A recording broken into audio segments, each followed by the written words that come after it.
अर्थ समजून घ्या. Find the surface area of sphere radius 7 centimetre. मराठीमध्ये अर्थ होतो, जर एखाद्या गोलाची त्रिज्या 7 सेंटीमीटर असेल तर त्या गोलाचा काय करायचा आहे, सरफेस एरिया काढायचा. काय करायचा आहे, सरफेस एरिया. तर पहिल्यांदा लक्षात ठेवा, आपल्याला काय दिलं, रेडियस दिली. रेडियस किती दिली, 7 सेंटीमीटर. किती दिली, 7 सेंटीमीटर. काय शोधायचा आहे, सरफेस एरिया. कुणाचा, स्फियरचा. मग देअरफॉर चं साइन द्यायचं, लिहायचं सरफेस एरिया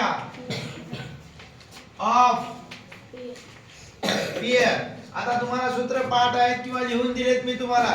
अपेक्षा आमची थोडी 10वी सांगन सरफेस एरियाचा फॉर्म्युला काय. Surface area of sphere 4 pi r sphere. Now the student clear करू आपण. इथं हा जो याला म्हणायचं पाय, काय म्हणायचं, पाय. पायच्या व्हॅल्यू 2 आहेत, 22/7 आणि 3.14 म्हणजे 22/7 एक आहे आणि 3.14 एक आहे. आता ही वापरायची कधी हे पण तुम्हाला क्लिअर केलं होतं.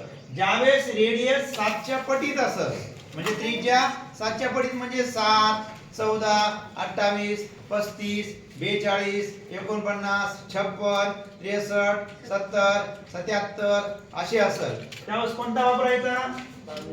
आणि ज्यावेळेस त्रिज्या ऑड असेल म्हणजे वेगळ्या प्रकारची असेल, 3, 5, 9 अशी असेल त्यावेळेस कोणता वापरायचा, 3.14. मग आता इथे रेडियस किती आहे, 7. मग कुठली पायची व्हॅल्यू वापरू, 22/7.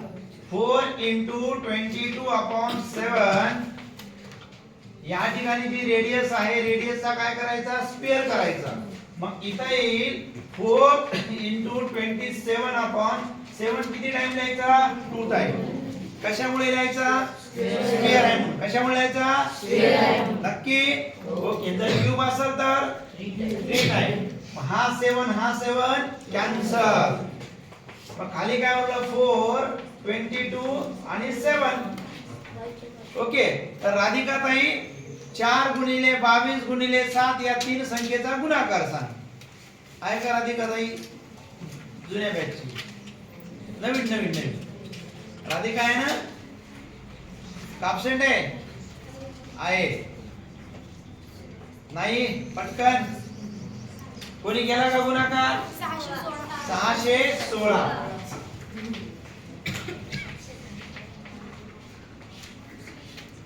हे आलं उत्तर.